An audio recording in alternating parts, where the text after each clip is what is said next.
ফাসলিহু বাইনা আখাওয়াইকুম, যদি ভাইয়ে ভাইয়ে বিরোধ হয় মজা নিও না। মুখ থাকতে হাত থাকতে মুখে কি এমন মন্তব্য করো না, আরো লাগিয়ে দিতে যেও না। মিলিয়ে দাও, শান্তি সমঝোতা করে দাও, কারণ তোমরা সবাই হলে দিনী ভাই। আমরা কি দিনী ভাই? মিলিয়ে দিবেন। আমার পেকুয়ার ভাইরা, দুইজন ঝগড়া লাগলে মিলিয়ে দিলে যে কত সওয়াব এটা আমরা অনেকে জানি না। দুইজন ঝগড়া লাগছে, আচ্ছা আপনাদের কোথাও এলাকায় আগুন লাগলে আপনারা কি ঢালেন? পানি। অনেকে ওই জায়গায় তেল ঢালে, এরকম ডাকাইতেছে না নাই? আগুন নিভানোর জন্য ঢালতে হবে কি? একদল এখানে কি ঢালে? আল্লাহ তাআলা এরকম মাইন্ডসেটের মানসিকতার হওয়া থেকে আমাদেরকে তুমি বাঁচাও। ঝগড়া লাগলে মিলিয়ে দিবেন। কি করবেন? 3 জায়গায় প্রয়োজনে মিথ্যা বলা যায়। কয় জায়গায় মিথ্যা বলতে? তাওরিয়া, মানে কথা একটু ঘুরিয়ে বলবেন। 1 নাম্বার, আপনার ওয়াইফকে খুশি করার জন্য, সে একটু এরকম না বলে একটু কৌশল করে বললে খুশি হবে, ওটা বলা যায়। 2 নাম্বার, জীবন মরণের ব্যাপার, জান বাঁচানোর জন্য একটু কৌশল করে ঘুরিয়ে বললেন, এটা জায়েজ। 3 নাম্বার, দুইজন ঝগড়া লাগছে তাদেরকে মিলিয়ে দেওয়ার জন্য কৌশল করে একটু মিথ্যা বলা, ঘুরিয়ে বলা জায়েজ।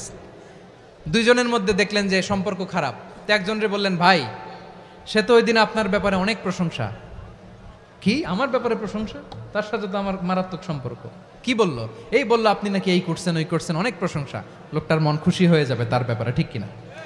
আবার তার সাথে যার ঝগড়া, ওরে যে বলবেন, ভাই ওই দিন তো সে আপনার অনেক অ্যাপ্রিসিয়েশন করলো, অনেক। সে তো অবাক, কিরে বলে কি আমার? এই যে দুইজনের ব্যাপারে দুইজনের একটু ভালো ভালো কথা বলে দিচ্ছেন, একদিন দেখবেন রাস্তা দিয়ে হাঁটার সময় একে অপরকে সালাম দিয়ে ফেলছে, সালাম দিয়ে বুকে জড়ায় ধরছে, আছে না নাই? আবার মিলমিশ হয়ে গেছে। কিন্তু আমাদের স্বভাব হইল, দুই প্রতিবেশী যদি একসাথে বসে একসাথে হাঁটে, দূর থেকে দেখলে আমাদের জলে, আছে না নাই? ঘটনা কি? এই দুইটার মধ্যে এত মিল কে? এই দুইটার মধ্যে গিরিঙ্গি লাগানো যায় কিভাবে? হ্যাঁ, এই বন্ধুত্ব ফ্রেন্ডশিপ নষ্ট করা যায় কিভাবে? এরকম মানসিকতা সবার না, আমাদের অনেকের মধ্যে আছে না নাই? আল্লাহর কাছে তওবা করেন এই মানসিকতার যেন আমরা না হই, আমরা মিলিয়ে দিব। কানগুলো খরগোশের কানের মতো খাড়া করে শুনুন পেকুয়ার ভাইরা। বিশ্বনবী বলেন, আলা উখবিরুকুম বি আফদল দারাজা, আলা উখবিরুকুম বি আফদল মিন দারাজাতিস সিয়ামি ওয়াস সালাতি ওয়াস সাদাকা। হে আমার উম্মতেরা, নামাজ, রোজা, দান, দেখেন নামাজ, রোজা, দানের চেয়েও বড় কোনো শ্রেষ্ঠ ইবাদতের কথা আমি কি তোমাদের বলবো না? সাহাবারা তো অবাক, বলে কি নামাজের চেয়ে বড় ইবাদত, রোজার চেয়ে বড়, দান করার চেয়ে বড় ইবাদত? সাহাবীরা বললেন, বালা ইয়া রাসূলুল্লাহ, নবী বলেন। বিশ্বনবী বললেন, নামাজের চেয়েও বড়, রোজার চেয়েও বড়, যাকাতের চেয়েও বড়, সাদাকার চেয়েও বড় একটা ইবাদত আছে, আমি কি তোমাদের বলবো না? সাহাবারা বললেন, ইয়া রাসূলুল্লাহ, বালা, অবশ্যই বলবেন, সেটা কি? বিশ্বনবী বললেন, ইসলাহু যাতিল বাইন। দুইজন যখন ঝগড়া লেগেছে, তোমার দুই ভাই যখন ঝগড়া লেগেছে, এই দুইজনের মধ্যে বিরোধ মিটিয়ে মীমাংসা করে দেয়া হচ্ছে সবচাইতে সেরা কাজ। দুইজন ঝগড়া লাগছে, ইসলাহু যাতিল বাইন, দুইজনের মধ্যে মিলিয়ে দেয়া, এটা নামাজ, রোজা, সাদাকার চেয়ে বেশি সওয়াব। সুবহানাল্লাহ, এত আস্তে? হ্যাঁ, ওয়াত্তাকুল্লাহ ওয়া আসলিহু যাতা বাইনিকুম, সূরা আনফাল। আল্লাহ বলেন, আল্লাহরে ভয় করো, ঝগড়া লাগলে মজা নিও না, ওয়াত্তাকুল্লাহ, আল্লাহরে ভয় করো, ফাসলিহু যাতা বাইনিকুম, মিলিয়ে দিও। তাহলে আমরা মিলায়ে দিব, রাজি আছেন তো? তাহলে আমরা এক উম্মাহ, এক উৎস থেকে এসেছি, এক দেহ এক প্রাণ, আমাদের সম্পর্ক বড় মজবুত, সীসাঢালা প্রাচীরের মতো, কেউ টলাতে পারে না, কেউ ভাঙতে পারে না, ঠিক কিনা? আবার আমাদের সম্পর্ক হলো ভাই ভাই, আমরা ঐক্যবদ্ধ থাকার জন্য দুনিয়ায় এসেছি। কেমন করে ঐক্যবদ্ধ থাকতে হয় দুনিয়াবাসীরে শেখানোর জন্য এসেছি। আল্লাহ বলেন, ও নবী, শুধু মুসলমানের মধ্যেই ঐক্য গড়লে হবে না, প্রয়োজনে ইহুদি নাসারাদের সাথে ঐক্য গড়ে তোলো। কথা শুনতেছেন? প্রয়োজনে আহলে কিতাবদের সাথে ঐক্যবদ্ধ হওয়ার আদেশ দিয়েছে কে? সবাই বলতে হবে, আওয়াজ করে বলেন। আহলে কিতাব, ইহুদি নাসারাদের সাথেও প্রয়োজনে ঐক্যবদ্ধ হওয়ার ঘোষণা দিয়েছে কে? বিশ্বনবী মক্কা থেকে মদিনায় হিজরত করতে গেছেন, ওখানে ইহুদিদের সাথেও কোয়ালিশন করেছেন। সুবহানাল্লাহ পড়বেন না?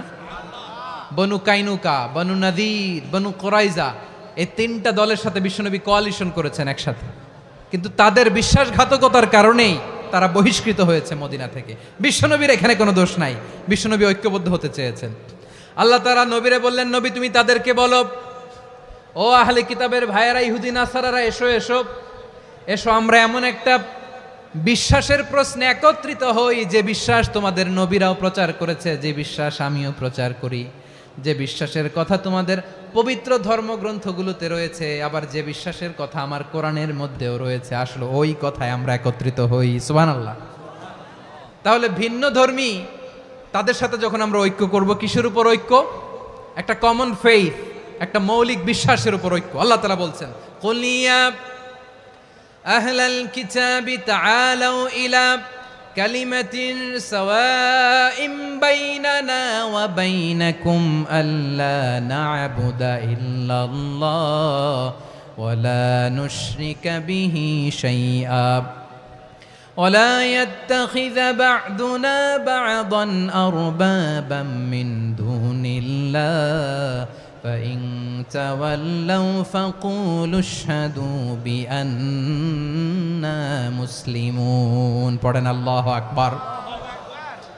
রব্বুল আলামিন বিশ্বনবীর ডেকে বললেন, নবী তোমার প্রতিবেশী ইহুদিদেরকে ডেকে বলো, তাআলাউ ইলা কালিমাতিন সাওয়াইন বাইনানা ওয়া বাইনাকুম, ও ইহুদিরা আসো, এক টেবিলে বসি, আসো এমন একটা কথার উপরে আমরা সবাই একমত হয়ে যাই, যেই কথা তোমরাও মানো আমরাও মানি, সেটা হচ্ছে আল্লাহ ছাড়া আমরা কারো ইবাদত করব না, আমরা সবাই মিলে ইবাদত করি একজনের, তিনি কে?